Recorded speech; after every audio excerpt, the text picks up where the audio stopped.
በዘማሪት ብሩክታዊት ሕይወት ላይ ምን ሊፈጠር ነው? በራእይ ታየው አስደናቂ ምስልስ ምን ይሆን? ይህንን መልእክት ለእናንተ ለማድረስ መንፈሴ እጅግ ተነክቷል። ዛሬ በጸሎትና በለቅሶ ተንበርክኬ ሳለው እግዚአብሔር በውድቅት ሌሊት በራእይ የገለጠልኝ እጅግ ረቂቅና ድንቅ የሆነ ሰማያዊ መልእክት ነው። በብሩክታዊት ላይ የፈተና ደመና ያጠላ በሚመስልበት፣ ሰው ሁሉ የጌታን የማዳን እጅ በሚጠባበቅበት፣ ተስፋ ቆርጦ ወደ ጌታ በጸሎት እየጮኸ ባለበት በዚህ ሰዓት እግዚአብሔር ግን ዝም አላለም። በዛ በጭንቅ ምሽት በለቅሶና በምልጃ ወደ ፈጣሪ ስጮ ድንገት ሰማይ ተከፍቶ አንድ የማይታመንና ልብ የሚነካ ሚስጥር ተመለከትኩ።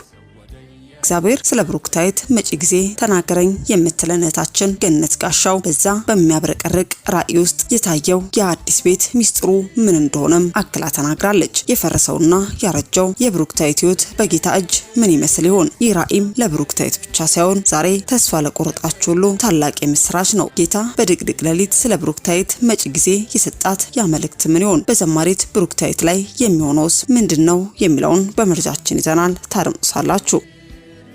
በሌላኛው መረጃችን መላው አማኙን ያስለቀሰ ያመርዶ አገልጋይ ሚስጥር መሐመድ ማነበረች። በትናንትናው ዕለት ሰርታም አገልግላም ያልጠገበች በኑሮ መስመሯ ላይ ብዙ ርቀት ለመሄድ ታጥቃ ወዲህ በአገልግሎቷ ወዲያ ደግሞ በስራ ትጋት ስትታትር የነበረችው አገልጋይ ሚስጥር በአንድ ጀንበር ከነህት ወንድሟ ለህልፈት ተዳርገዋል። ከእስልምና ወደ ክርስትና ከምድር ወደ ሰማይ የሄደችው አገልጋይ እንደ ስሟ ብዙ ሚስጥሮችን የተሸከመችው አገልጋይ ሚስጥር ማነበረች። በአንድ ጀንበር መላ ቤተሰቧን ለሞት የዳረገው አጋጣሚስ ምንድነው? በዝርዝር ይዘናል፣ እንዲሁ በቆይታችሁ ታደምጡሳላችሁ።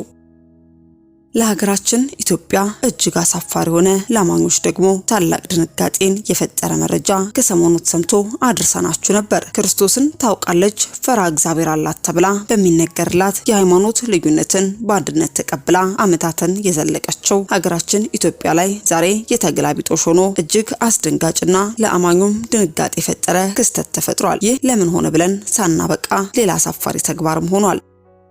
በወላይታ ሶዶ መጽሐፍ ቅዱስን በመቅደድ ብስኩት መጠቅለያ ማድረግ ሳያበቃ በእስልምና አባቶች ነገሩ አለመወገዙና በራሳቸው ሰዎች የተሰራ ድራማ ነው መባሉም ሌላ ቁጣና መዘዝን ወልዷል። በዚህ ላይ የኢትዮጵያ ቃለ ሕይወት ቤተክርስቲያንም አስቸኳይ መግለጫን አስተላልፋለች።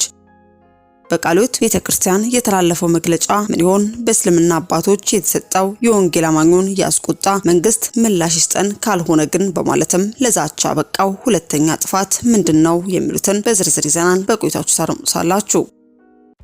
በስተመጨረሻም ጆሮ ያለው ሁሉ ይስማ፣ በምድር የሚኖሩ ሊጠንቀቅ፣ የእግዚአብሔር ቀን መጥቷልና አስቸኳይ ሀገራዊ መልእክት በእግዚአብሔር ሴት አንደበት ተላልፏል። እየሆነ ያለው ነገር ገብቶት ለምንና እንዴት የሚል ዜጋ